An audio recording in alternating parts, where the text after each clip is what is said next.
Actually live. What's up, guys? So we got a lot of work to do today. Uh, I have no idea how much we're gonna get done, but we're gonna attempt to try and get as much done as possible. I mean, I'm not gonna rush and mess stuff up necessarily. We got a lot of work to do on this one. Definitely not gonna get everything done today on that, but I'm gonna do what I can. I gotta do some wiring for the lights. I colored these lenses. Uh, what what's the name of the color? I used some lacquer, Tamiya paint, and colored these lenses in. I don't know if we're gonna put X's on them. I don't know if we're gonna do angry eyes, but there is lights in there. I just don't have them wired up, so we're gonna do some wiring work today. I did wire these up yesterday, so those are done. But I have lights there, there, and on the side markers. So we got to finish wiring that stuff up today. That may be all I do on that. We still have a lot of paint work to do on this. I still have a lot of detailing stuff. I still have to figure out how to mount the body. I'm thinking about magnets probably for this one. It's just kind of sitting on there right now, but I think this one's going to be magnets and possibly body clips in the back. So body clips in the back, magnets in the front is what I'm thinking, but we'll see about that.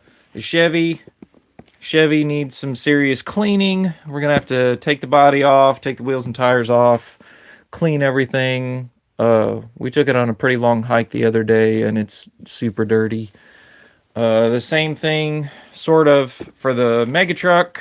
I got to take that apart a little bit, clean it. I am considering, so being in monster truck fashion, I gotta pull it a little further back, but it's open diff front and rear, and I'm fine with it being open diff in the front, but I'm thinking maybe today would be a good day that we take the rear end apart, clean everything really good, uh, completely disassemble the differential in the rear, and clean it with brake cleaner and stuff, get it super, super clean, and then I think we're gonna JB weld the rear end and lock it out. So it's gonna be completely locked in the rear and still open in the front. That way I can still turn okay, but that way I get a little more traction in the mud. So that's gonna be I'm gonna try and get that done today. I probably won't get it done during the live stream, but I am going to try and get that done today so that we can get some cooler. Maybe we can get some better wheelies with this, is what I'm hoping. I'm hoping we can get some mega truck wheelies if we lock that rear end out. And then if I have time today, I have to clean, take the wheels off of this, and hopefully try and get some permanent white lettering going on here on the sides of these tires. Because I tried the chalk paint, which I knew that wasn't going to stay on there long, but I think we need to just bite the bullet, be really, really careful, and try and do some white lettering. Because white lettering just looks so nice on the old school rigs. It makes the world of difference. Even when it's all busted up and old looking, it makes the world of difference on these trucks.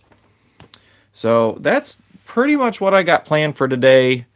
We're going to attempt to get as much done as possible. Like I said, I probably won't even get half that much done in an hour, but we're gonna attempt it. First thing I'm gonna attempt, I think, would be wiring. I hate wiring. It's boring to me. I don't like it, but I can show you how I make these wiring kits and stuff. Because essentially, sometimes I take old wiring kits and cut them up and resplice them and stuff, and that's how I make my light kits. Because if you've bought generic light kits before, there's always fitment issues. Sometimes they're too long, sometimes they're not long enough. Sometimes the lights in the front aren't where you want them to be and stuff like that. So essentially what I do is I kind of cut them up into pieces and resplice them and put on new plugs and stuff like that. So we're going to attempt to do that. Let me make some room. I'm going to get the rest of these off the bench for now, and then we'll bring them up one at a time as we need them. This guy. Anyway, so this will probably be, I mean, that's a really time-consuming thing, so I doubt we'll get to that, but it's on the schedule for today.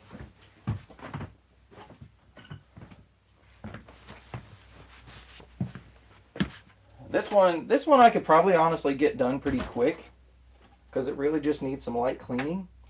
But I don't have the JB Weld with me right now. I have to go to the store to get JB Weld. So, and then I still have to clean and do all that. And I don't really want to spray brake cleaner in here and start, hallucinating and all that stuff. That's something I got to do outside anyway. I do need to fix the grill a little bit. It took kind of a nasty bump the other day on that mud video, and I busted one of the mounts for the grill. So I do have to fix that also. But yeah, I'm fine with open diff in the front, but open diff in the rear, that kind of hurts it when it comes to like popping wheelies and stuff like that. So like I'd like this thing to like wheelie in the mud. I think that'll be a really cool mud video in the future for that if we can lock that rear end out. And then the Chevy just needs cleaning. I didn't break anything thankfully, but like look at this thing. This thing's pretty dirty. Took it on a pretty long hike the other day, a little over 2 miles, and yeah, it's pretty dirty. For being my show truck, I don't normally beat on it and mud with it and stuff, but it saw some mud the other day, so now we gotta clean it up pretty good. But that's not really a whole lot of work. I mean, as far as cleaning goes and stuff. What is that? Is it wax? Or do we got something there? Paint? Or did we chip it? We chipped the chrome off? I think so. It might be time for a rust spot right there. But yeah, that shouldn't take long. That's only like a 5-10 minute job to clean that. This I've been working on for like the last, it feels like 2 or 3 weeks now I've been working on this. And it should be pretty cool. I'm actually I'm excited to see this thing running like under its own power with a body on it. I did get the electronics in it the other day. I did make a video for Secure. This chassis is actually pretty cool. It's going to be, the motor's actually mounted in the back because the battery, I have to fix that battery tray too. The battery is going to be heavier than the motor and the drivetrain. So I made all of that in the back, and we're going to put the heavy battery in the front, and that'll give it a front forward weight biased. But rear steer and front steer, so it's going to have 4-wheel steer. So that's pretty cool. That ESC weighs next to nothing, so like it should be fairly capable. We should be able to take some seriously really cool lines with that, and have some fun with that when it's done. I'm definitely not keeping these stock axial shocks on there, but that's just what I have right now. I'm thinking about going with the Proline scale shocks, something to make it look a little cooler. But we'll get to that as because YouTube is what's paying for most of this build, which Secure donated the electronics for it. They sent that to me for free. So some of this build is donated, but a lot of it's just when YouTube pays me, I take that money and I build this up with it. So that's how that build's getting done. And I still got to put a screw in there. I have the side screws in.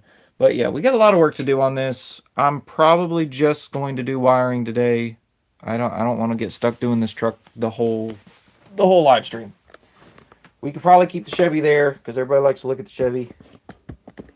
That'll at least give you something to look at while I'm wiring and soldering and all that kind of stuff. Could actually pop the hood open today. Tighten these down. If you guys don't know this, these RC 4-wheel drive Chevys, all you got to do is just tighten these screws just a hair and they'll stay up.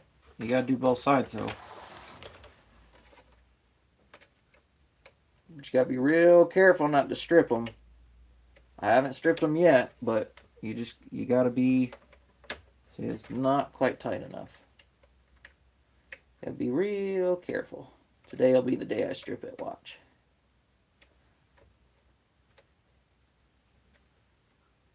A little more. A little more. That one. Are we good? Are we even? Okay, cool. Ta-da! All right. So yeah, that can stay about there.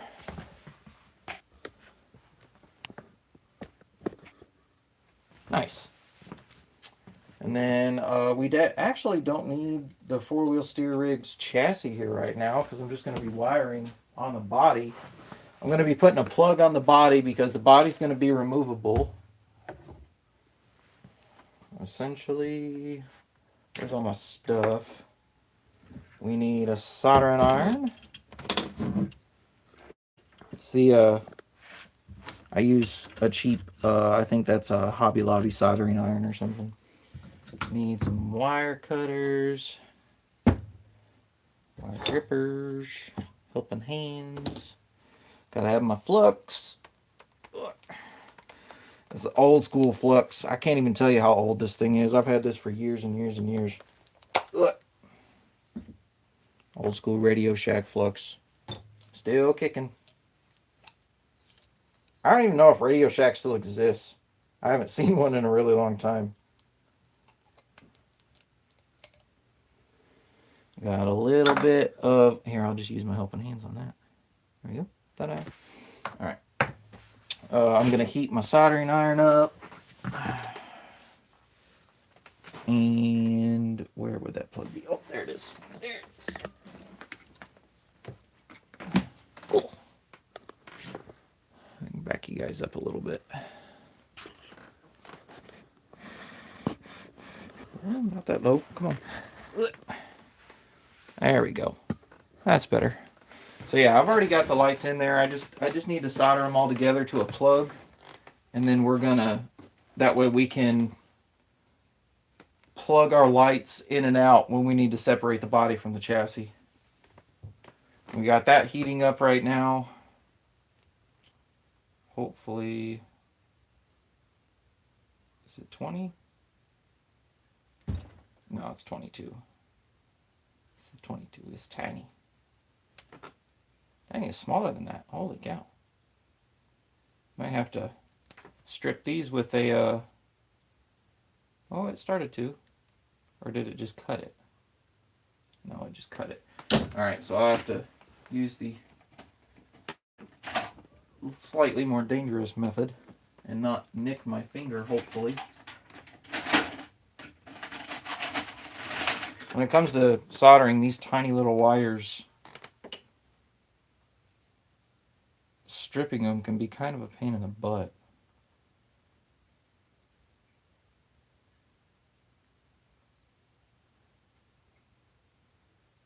I need one of those fancy strippers. There we go. For the smaller wires. But take about that much off. Again, trying not to slice my finger. I just kind of rotate it around the blade a little bit. Once you get it started, you can kind of just pull it apart. Come on. Just have to be super careful. These X-Acto knives can go right through your finger. Ask me how I know. I still have like almost no feeling in the tip of this thumb because of this blade.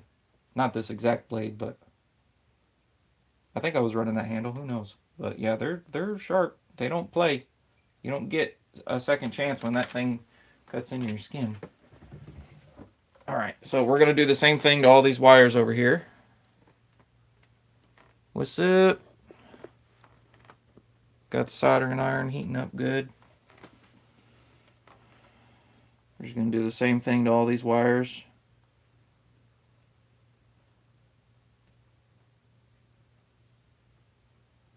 It takes quite a bit of time, a little time consuming with all this, but it should be worth it.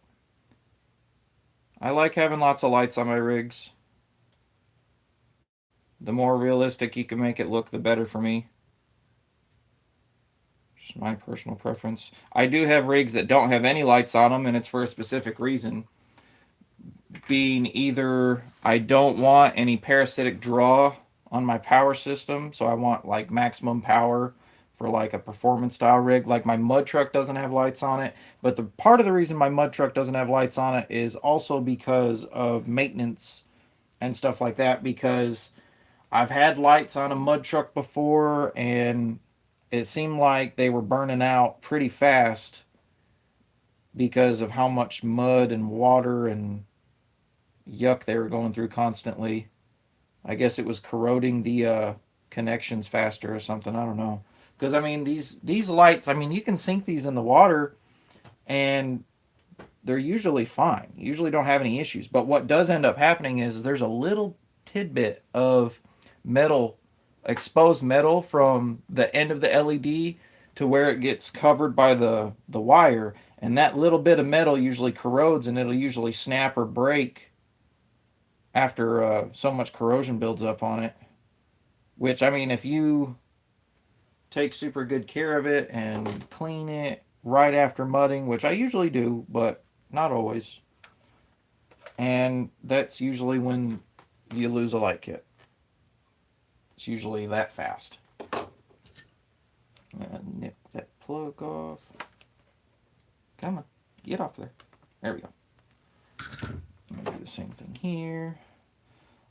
Essentially what I'm doing is I'm just going to solder all the negatives together and then solder all the positives together and then solder that plug onto all of those. And that should hold the voltage fine.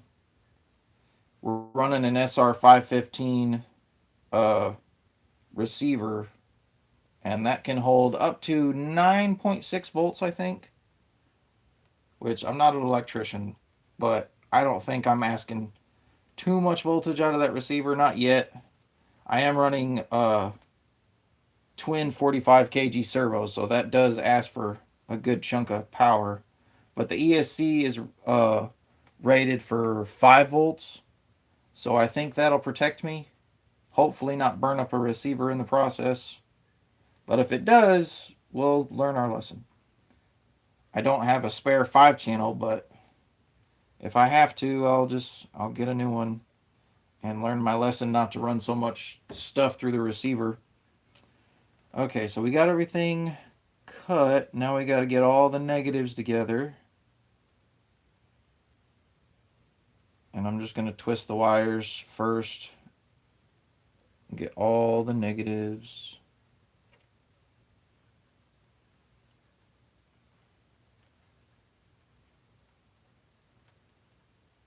So essentially what I'm doing is I'm just twisting all the negatives together, and then I'm doing the same thing to all the positives.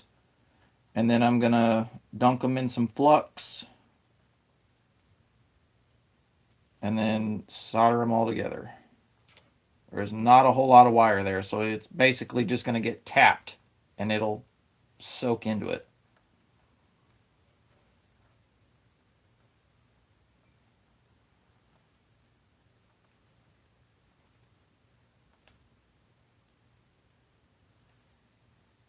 Alright, get a little dunk in the flux. If you've ever tried soldering and stuff and you got discouraged by it, it's one of those things that you just have to do it long enough. You just got to keep trying, keep doing it, and you will get better. You just have to be careful not to burn yourself or burn your house down or anything like that. I wouldn't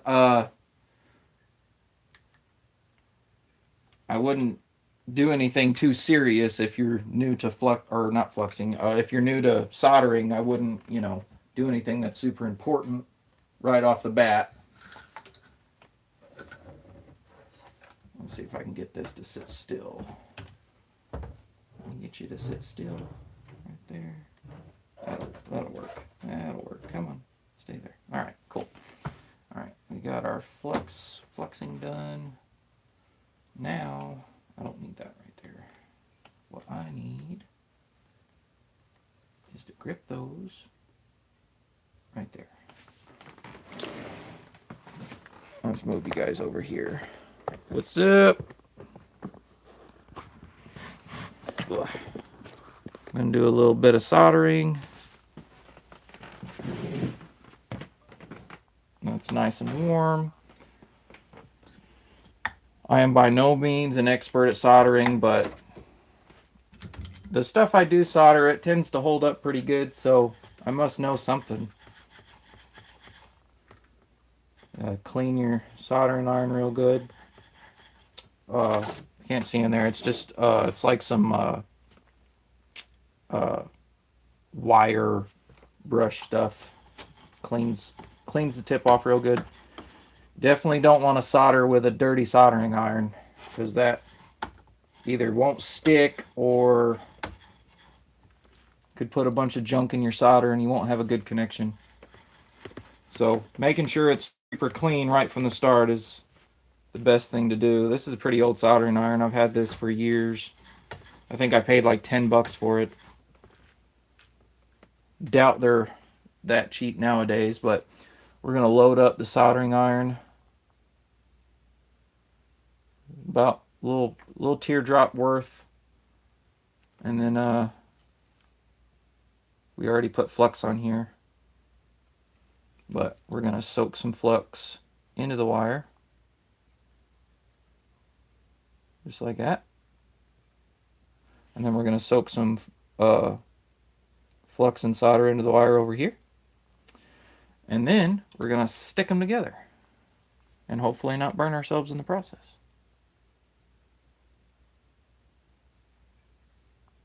There we go. Literally just tapped it. And then you're done.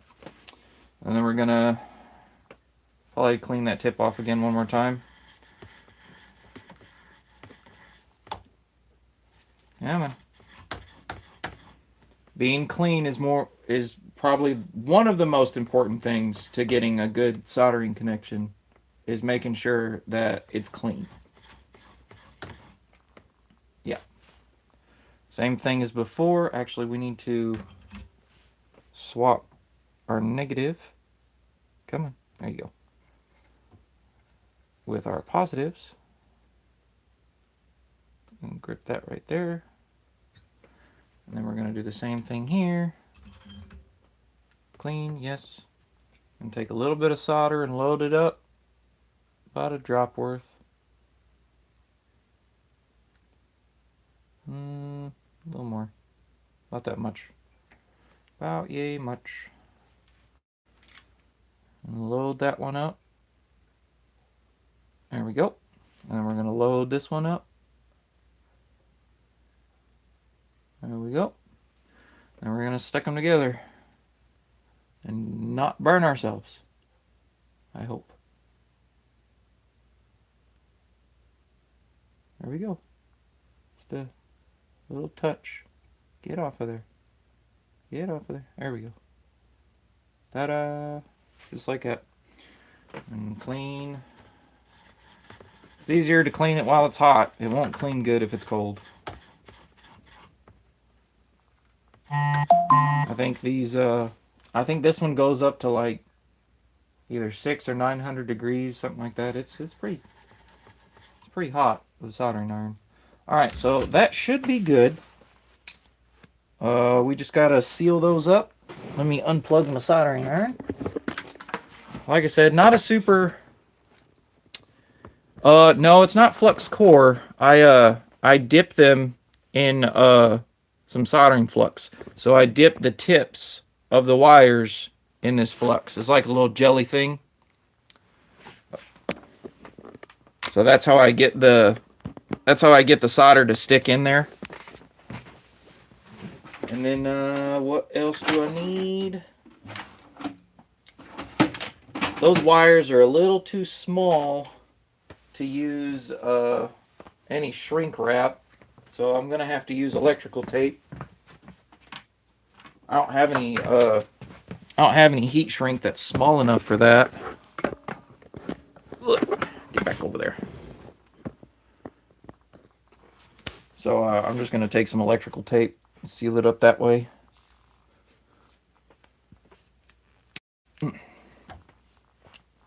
That should be good enough.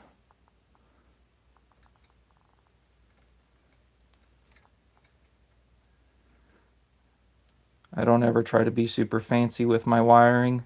Wiring to me is Most of the time it's frustrating, it's boring. I don't really care for it, but it needs to get done. I'm not going to pay somebody to wire stuff for me. Now, if you definitely don't trust yourself with wiring, by all means, you probably need to pay somebody to wire your stuff up. But I haven't made any serious mistakes with wiring yet, so I think I'm doing okay. So yeah, just a little bit like that, just enough to contain it. And then what I'm going to do, usually, once I put electrical tape around the negative, I'll put a little bit around the positive, and then I'll just wrap the whole thing around both of them. So enough to seal it out, because you definitely don't want those things touching. Which there's not a whole lot of voltage through there, but it could melt your wires if they did touch. So I do a little bit like that, and then I stick them together and then wrap the whole thing. That's for convenience. That just kind of keeps the wires from moving around too much. It's pretty janky looking, but it's functional, and I have yet to have any problems. And I've been doing this for, I don't know, 5 or 6 years now, and I haven't had any issues. So works good enough for me. Yeah, you got a little bubble of electrical tape right there, but once we secure all this wiring up in there, you won't see that. That'll all be tucked up and stuck around the body and whatnot. So now would be a good time. I probably should have tested that before I taped it, but we're going to get the chassis back on the stand. Let's try and move you so we don't accidentally burn ourselves. But we're going to plug this in and see how the lights look.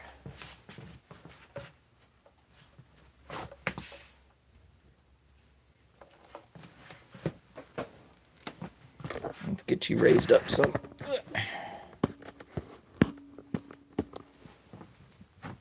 Alrighty, about there. Well, let's pull you guys a little further back so you can see better. There we go. Okay, so we're going to get a battery in there. This is direct power, so you got to have your controller on first. You should have your controller on first anyway, even if it's not direct power. Battery right over here. I'm going to put a big old brick in there for today.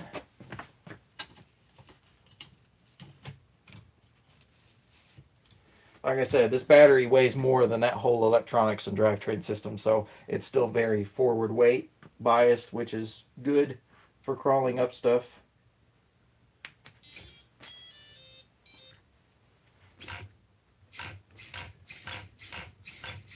Alright, that part's done. Now comes the difficult part of trying to get this plug into that receiver and hopefully not pulling anything else out in the process. Hopefully. Here goes nothing. Come on. Come on. Perfect. Like I said, we still got a lot of wire tucking and stuff to do, but this will give us a good idea of how everything's going to look. Oh, wow, that's kind of weird. Okay, so we still got to color those lenses in some. But check that out. There we go. I colored the lenses yellow, but they're still coming through blue. So it's probably going to take a few more coats. They almost have, it's not coming out 100% on camera, but yeah, that's weird. But hey, we got lights, so that's all that matters. So yeah, I'll have to do a few more coats of that that yellow tint, because I don't want blue lights on something this old and rusty. I want them to be yellow like this. So what I'll probably do is I'll probably have to take the lenses out, and then I'll coat the LEDs themselves, and then they'll be nice and yellow, because that's what I did with these. these I just dipped the whole LED inside of the lacquer, and that changed the color pretty good. Which that's what I did on the Chevy too, so that's probably what I need to do for these. But yeah, that didn't take too long. We're only, what, about 30 minutes in? So, yeah, that'll be fun. I still have quite a bit of work to do on this. I got to figure out a way to mount that body. I'm thinking body pins in the back, because I'm going to have some stuff up here, and we're going to hide the body pins with that stuff. I do need to try and get that body to sink down a little bit lower, or I need to bring up the rock sliders probably, because I don't have a whole lot of space. Yeah, that's probably what we'll do. We'll probably raise these up and then go from there. But it's looking pretty good. The really nice thing about this, if I can get far enough back, geez, that brushless system.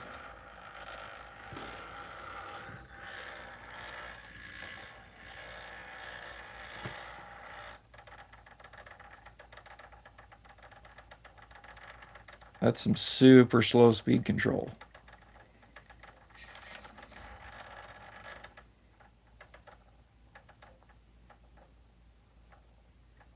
It's nice and quiet. It's making a little bit of noise just because the body's loose, just rattling on top of there.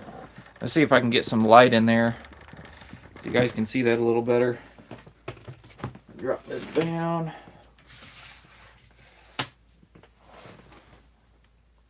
A little more. There we go.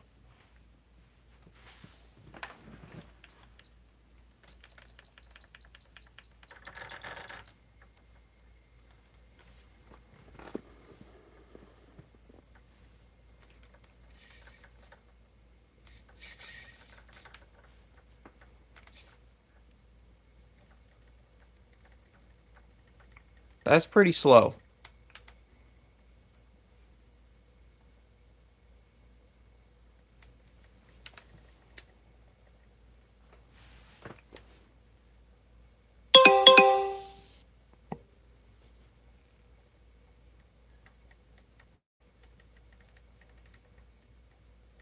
Nice, super quiet.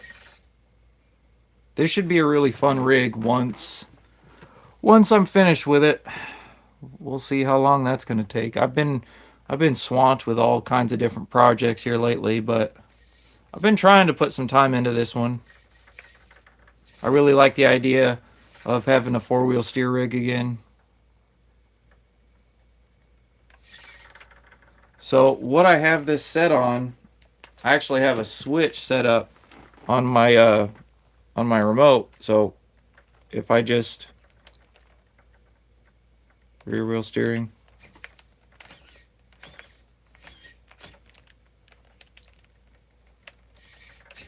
four wheel, crab,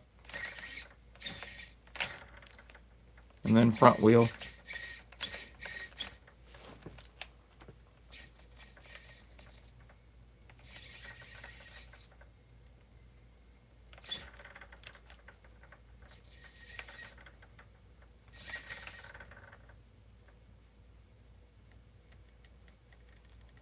That motor is buttery smooth.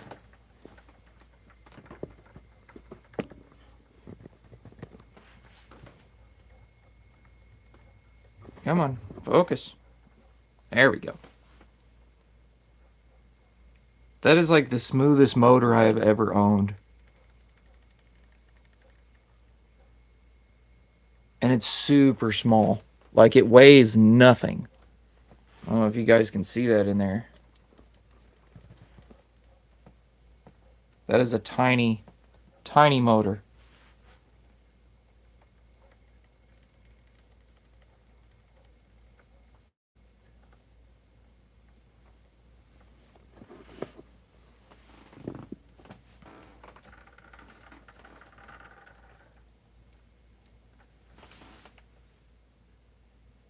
So yeah, this is going to be a really fun rig. Once it's finished, we're getting there. Slowly but surely.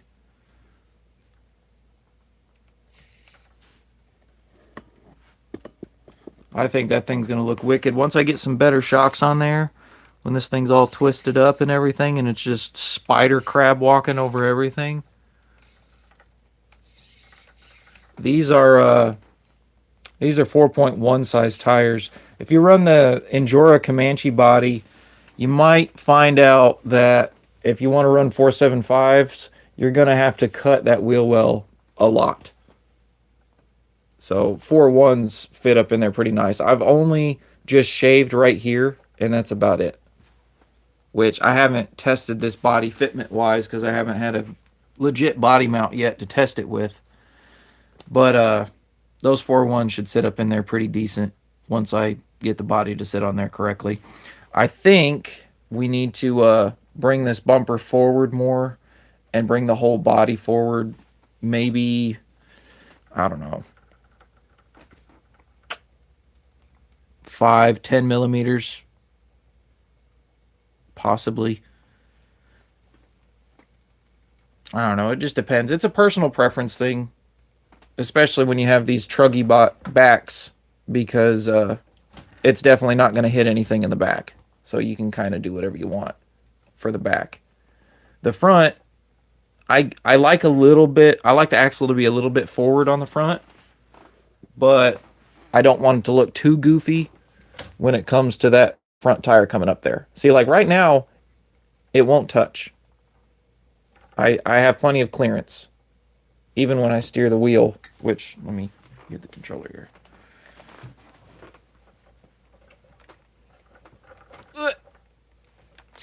Oh, that's my finger. Yeah, it just barely touches. So I could leave it right where it is and I wouldn't have any clearance issues, but it does look a little off. I kind of want to move it forward. But, I mean, if you look at a lot of comp trucks and stuff, like in the one-to-one world, their axles are really far forward just like that. So, I mean, it's a possibility. I do still plan on making more armor plates. I think some more armor plates on the side or something. Make it look more Mad Maxy. That should be pretty cool. All right, that's wiring out of the way. Now we got to do maintenance on the Chevy. So, and that shouldn't take long. That should be a pretty simple job. We can probably get that done within the live stream. We've got to raise this back up. Get our lighting back under control here. There we go. And then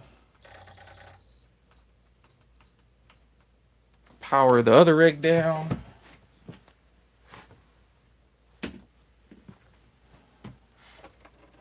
Yeah, we made some decent progress so far already, so that's good. Get that battery out of there. Right now, because it's just such a busy time for me, trying to get these projects done is just getting thrown down by the wayside right now. So I can only get so much done throughout the day. Get that off of there. All right, let's start taking this thing apart. I have to have special tools to take those wheels off. Let me find those. There's one. Where's the other one? And here's somewhere. Where'd you go? Oh, there it is. So I have locked up RC hubs on this one.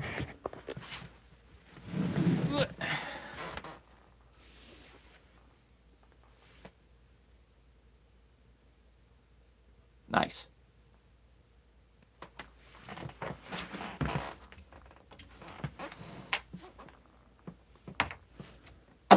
All right.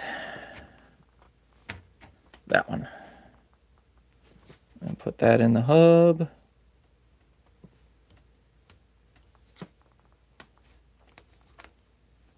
Come on, get on there. Trying not to scratch up that hub. These hubs are a little pricey, but they're definitely worth it from a scale aspect.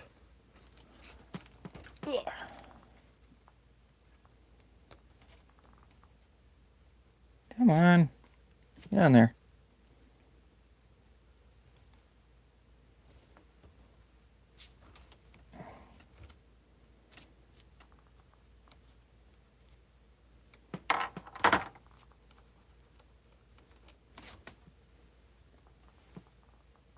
Come on, focus. What's up?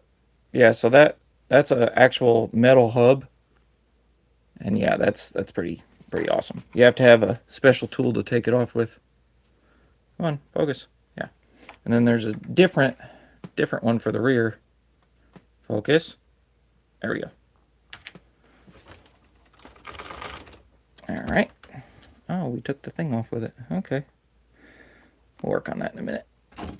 But yeah, we got lots of dust and debris we got to clean off of this thing.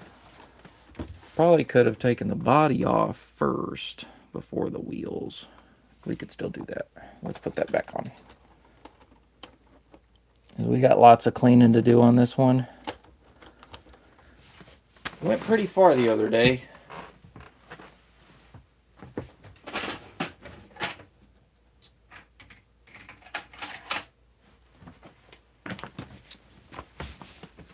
All right. We are cleaning, doing maintenance. I was just doing some wiring just a minute ago on a different truck. Trying to get a bunch of stuff done today.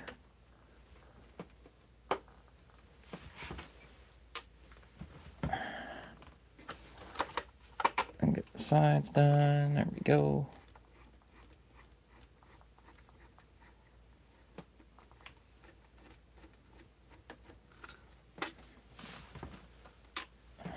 We gotta flip her around.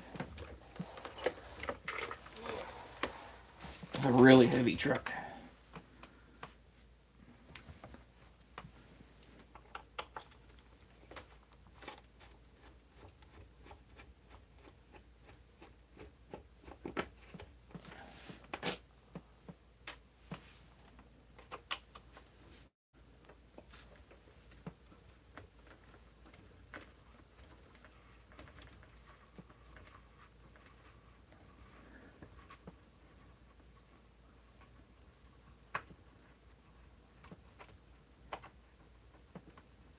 There we go.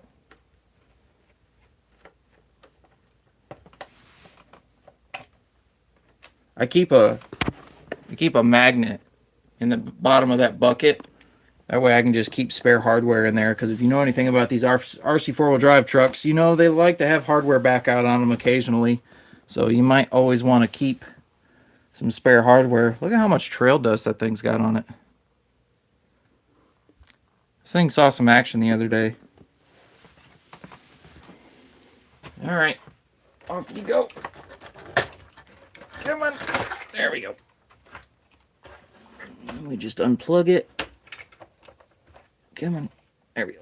And oh, gotta get that out. Come on.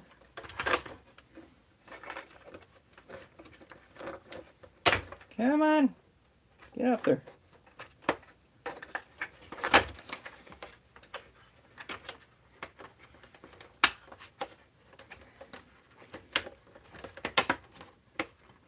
There we go. Sheesh. All right.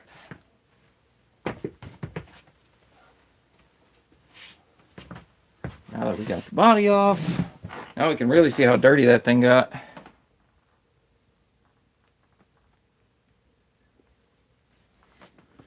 Like I said, this is technically my show truck, so I really don't normally beat on it this bad. I mean, I do on occasions. Don't get me wrong, this definitely goes in the mud, but now we gotta put this one on. But the next few videos, I kind of want to make it nice. There we go.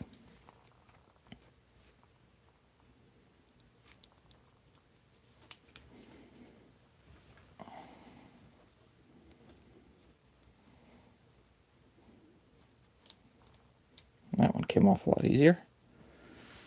See how it's got the actual bolts and stuff on it. It's pretty cool.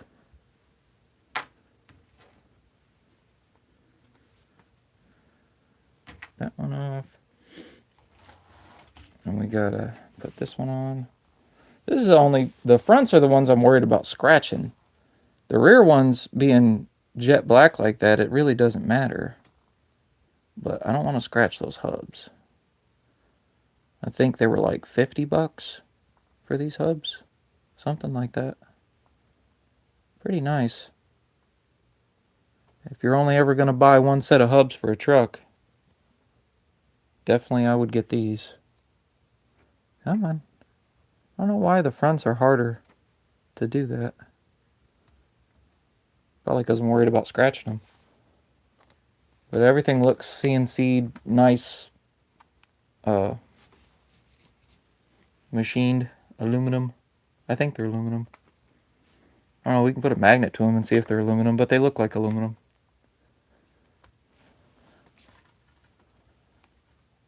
Come on. It's really weird that I struggle more with the fronts than I do the rears. You would think the rears would be harder to get on and off, but nope, it's the fronts. All right, we got almost all of those off. We got to get one more off on the rear over here. And we can take those off and clean them. I think it's about time to redo the white lettering, because I've just about lost some of the letters. Nope, this one.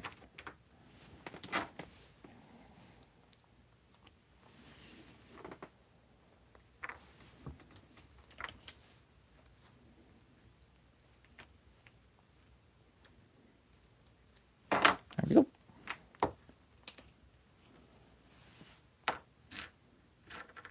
All right, now we got all the wheels. That one came off fine. This one did not. We have to tap that one down a little bit.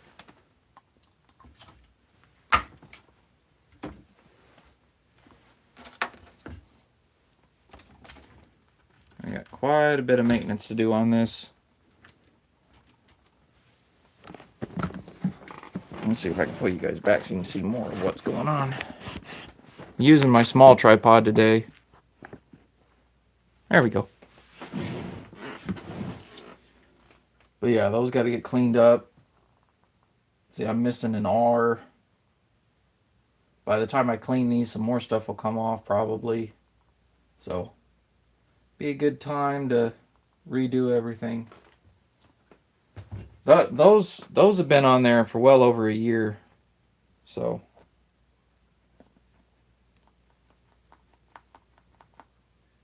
yeah.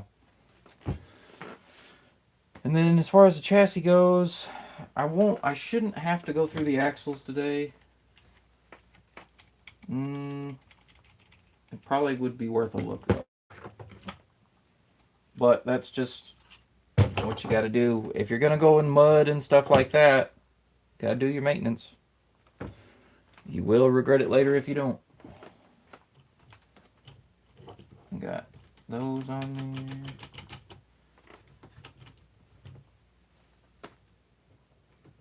there. Got some stuff wrapped up in there. Anything that hurts your rolling resistance is going to wear down your motors faster and everything. Ugh.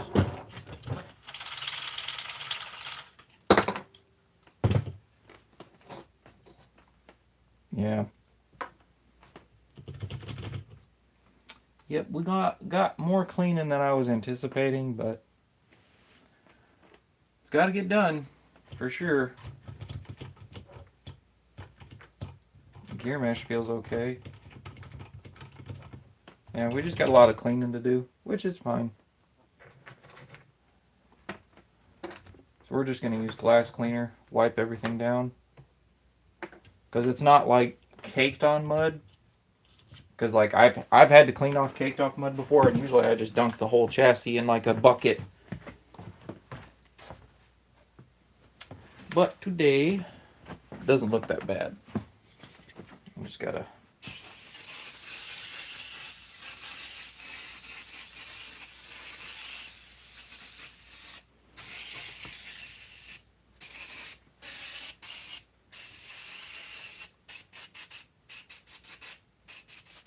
There we go.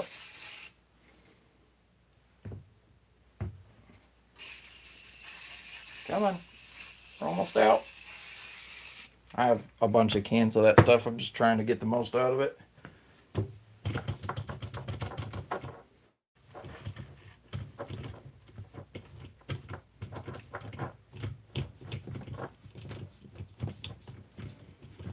Cleaning your RCs regularly will also help you find problems and stuff before they become really big issues. Like if you got a bearing going out or something like that, it's nice to just kind of treat it like PMs. I don't know if you guys know maintenance jargon or anything like that, but think of it like PMs. Go in, check, make sure everything's got some grease on it or something. You don't have to disassemble the entire truck every time. I mean, some people do. I do occasionally. I'll tear the entire truck apart, take the axles apart, all that stuff. But it's not super necessary, especially not with this particular rig, because I don't go in mud constantly with it. I do mud with it every now and then, but I usually clean it really good right after. We got a little bit of play in our pinions. Well, no, it's not the pinion, it's the drive shaft. Which I had been planning on upgrading these drive shafts as soon as I got them because they're not very scale. RC four-wheel drive is supposed to be like the leaders of scale, but some of this stuff that they have is not scale at all. Like the boat anchor, you know, that thing. That's just, nah. I feel like that there needs to be a better design to that. I mean, there is better designs to that, but RC four-wheel drive needs to design it better. Because, like, not only is that not scale, like, it's a big hindrance on performance. It gets hung up on everything. I know Bauhaus makes a low clearance one. I think SSD makes a clearance plate too. But still, I mean, RC four-wheel drive should take that into consideration too. I don't think they really like to change stuff. I mean, they've been making the same truck for I don't even know how many years now. And don't get me wrong, I mean, I wanted to get my hands on a Trailfinder 3, but they got discontinued before I was able to get one. So now they're worth like an arm and a leg. And I don't know if the Trailfinder 3 is any better or not. I've seen some videos on it and stuff, and it looked like a good truck to me. I don't know why they made the Trailfinder 3 with one truck, and then they just immediately went right back to the Trailfinder 2. I feel like that company's like afraid of change.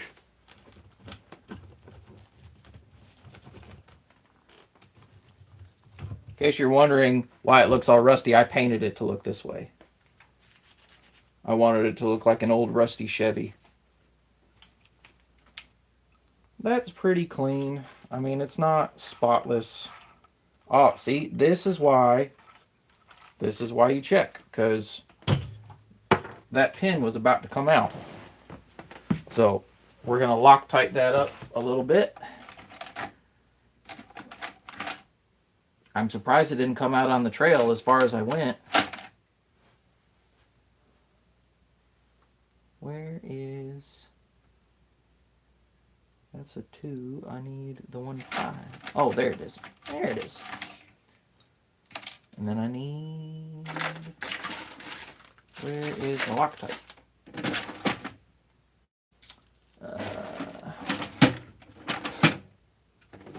Somewhere. Where'd you go? I know I put that Loctite somewhere. I usually keep Loctite in my toolbox. Oh, there it is. I'm just gonna fix that with some blue Loctite.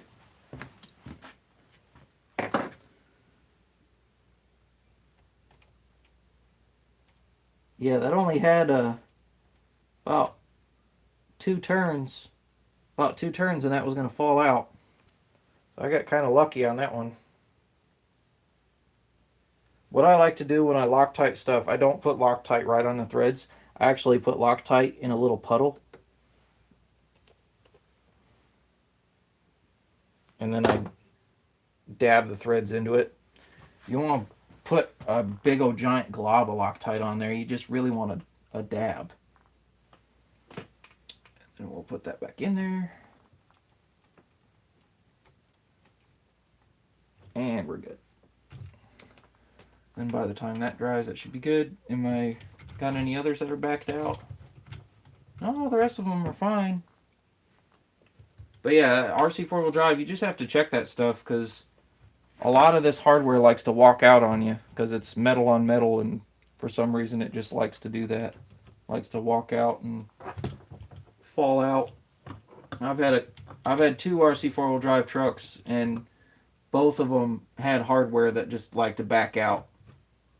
Which, I mean, when you first get these trucks, you really should just go through the whole thing and Loctite everything that you don't feel like losing. But I'm not really seeing a whole lot of issues. Yeah, I thought the bearings on my pinion shafts were loose, but it's not. It's not the pinion. It's play in the U-joints of the drive shaft. So it's definitely getting close to time to getting some SSD drive shafts. I like those drive shafts. They're better. And then I also want to look at some anti-wrap bars at some point for this. And it needs a tow hitch. But, you know, when you have so many trucks like I do, I think I have at least 20. Probably more than 20, but at least 20 trucks. And when you have that many trucks, you can only put so much money into a truck at one time. So you have to kind of weigh your options on what is necessary and what can wait. I'm going to clean these wheels up real good before we redo the letters on them, because we're missing almost the top half of all of these. They're getting worn down pretty good. Which I liked them when they were faded, but now that they're almost missing, like, we got to really brighten those back up. Which that'll be cool, because then it'll look like I got a brand new set of tires when I didn't. I just recolored them. Like, I like the old school look. I like that it looks like an old farm truck and stuff, but I do want to keep it nice. Make it look kind of like a Survivor truck. I do like rusting stuff, but the Chevy's like my show truck. That's something I like to keep nice.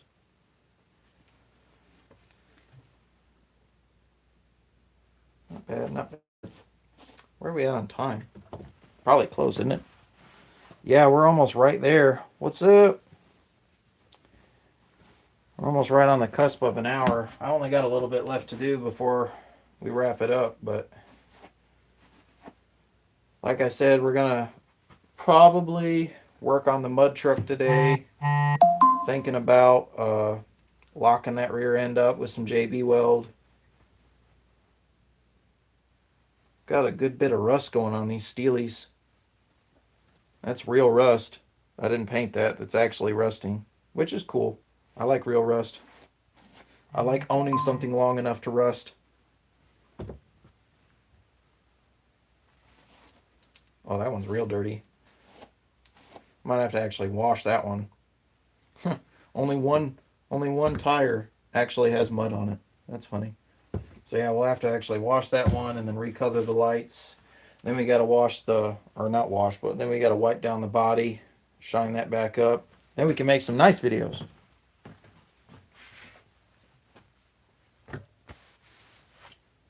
Those little totes, these are from Lowe's.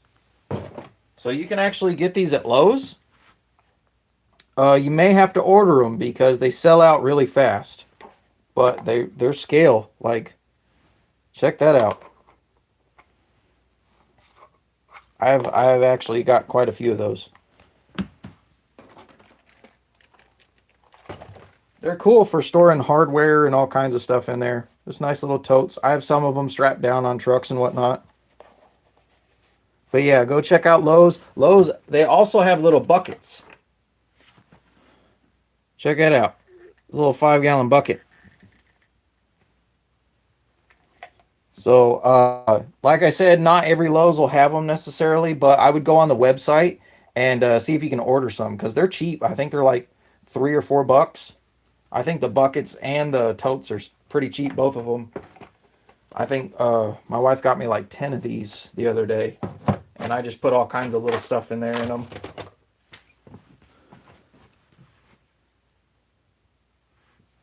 Oh, yeah. We've been working on quite a few of them today.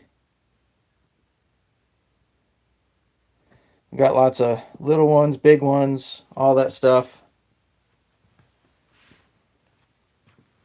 Doing some maintenance on this one right now. Nice. Yeah, I like scale items. It's always fun. So the chassis, I think the chassis is pretty much done. I mean, it's got a little bit of trail dust on it, but everything looks okay. I'm not going to clean it super good because it's just going to get dirty again. I probably could put a little bit of grease on the outside of those bearings, which I might get to later. But we need to set that off to the side and clean the body.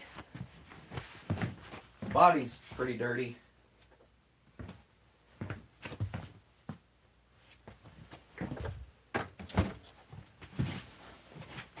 How do I get your autograph? You're gonna have to find me somewhere, man. Like, if you see me out and about, just hit me up. I'll probably have stickers on me too. I can probably just give you some stickers. But yeah, I hand make stickers. I give them out. I don't even know where any of my stickers are right now, but I usually keep a pack of stickers in the back of my Jeep or something. And if you see me out and about, I mean, I'm usually branded up. I usually have HRWRC uh somewhere on my person. I usually wear a hat or a shirt or something that says it. Just holler at me and I'll give you a sticker if I got one. Uh Now, what did I say we were doing? We're cleaning the body. Cleaning the body. Where you at? I need. Is this out? Is this officially out? It doesn't sound like there's anything in there. Yeah, no, that's empty. I'm gonna go get another one.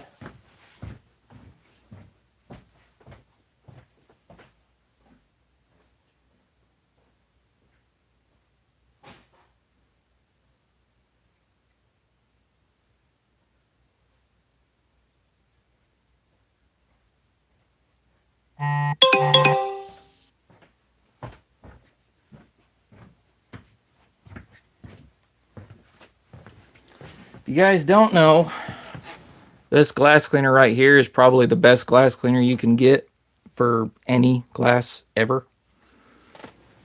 They don't pay me. I wish they did, but they don't. It's just they're the best.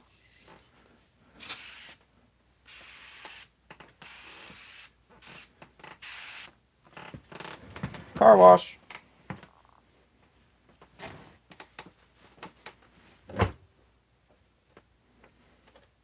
Try to be gentle around the windshield wipers. They're a little fragile and they can grip the microfiber. Clean the hood. Ah, what did I just say?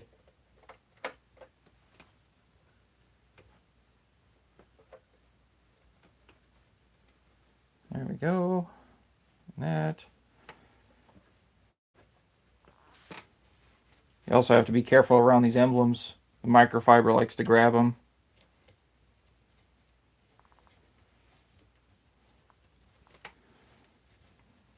Especially because I do have some rust spots painted on this truck, so I have to, like, I clean it, but I don't get super technical on cleaning. I say that as I'm sitting here picking away at something. There we go. Because like this is going to rust naturally. Like if I were to rub really hard, this would start to rust off because I have rust painted underneath this.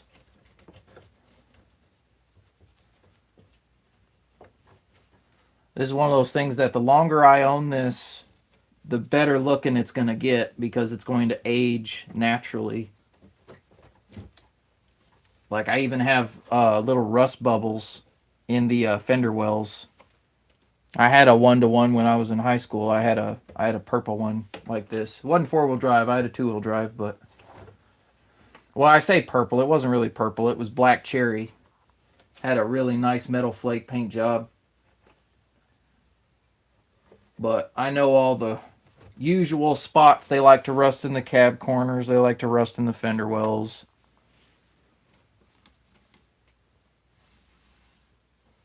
I got some rust going in on the bumpers and stuff. Do a little bit of cleaning. Just dab on that. Clean toolbox, back window. I actually waxed this truck too. And that's so stuff, the really sticky mud stuff doesn't really stick to it. Got a bunch of leaves in the back.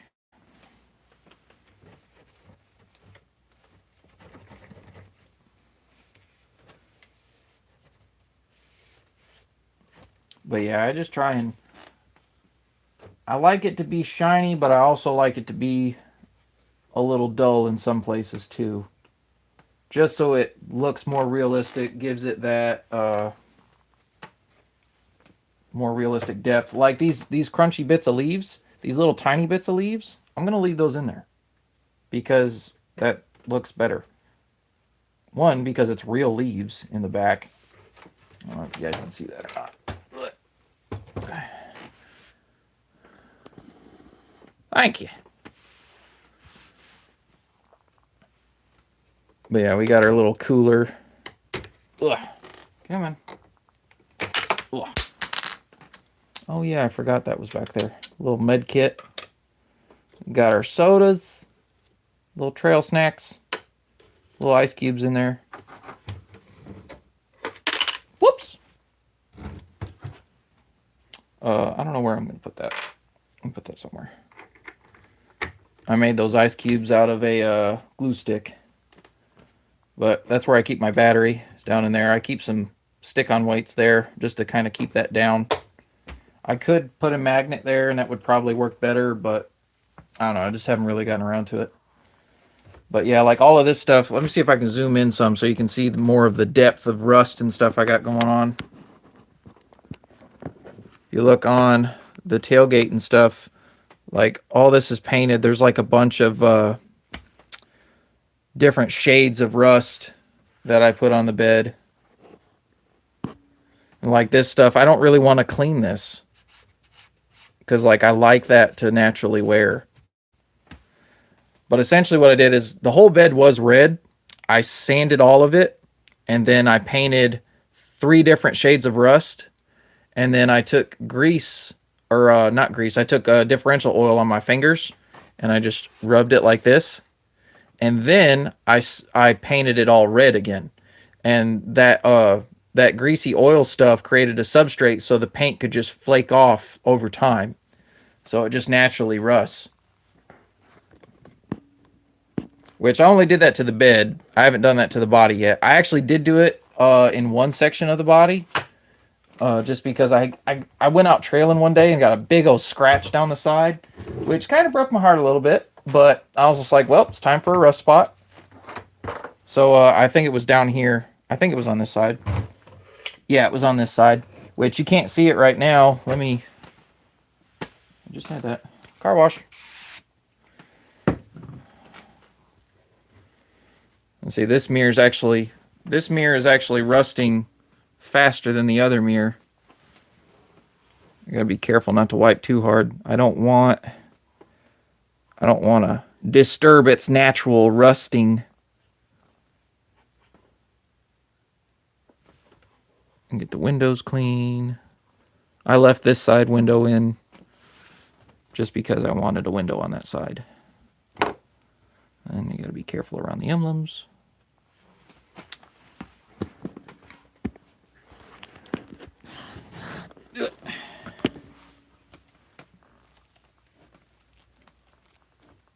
Get that cleaned up.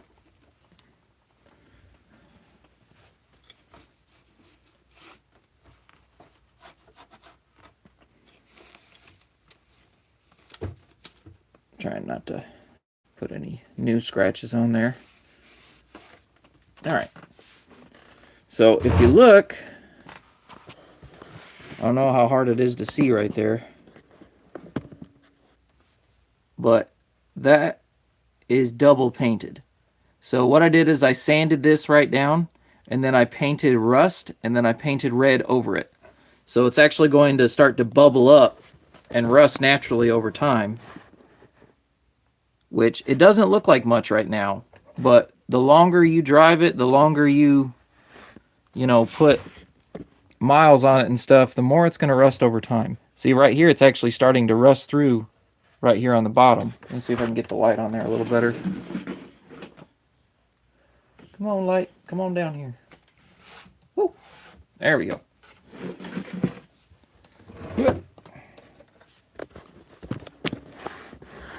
Come on. There we go. You can kind of see a little bit of scratches and stuff alongside of here, but this was all scratched up, so I had to repaint all this. But yeah, there's just a hint where you can see a little bit of rust popping through, and it'll just get better and better the more you drive it. Oh, we gotta clean that spot, the side of the toolbox. There we go. And it's starting to show a little bit of age, but it's still one of my favorite trucks.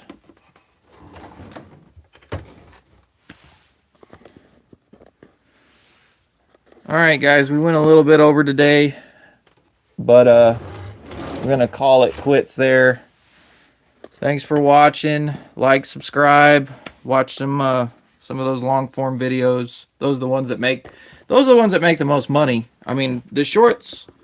I mean, I get the most views on shorts, and I know everybody's pressed for time and stuff like that. But if you have time, go watch those long form ones.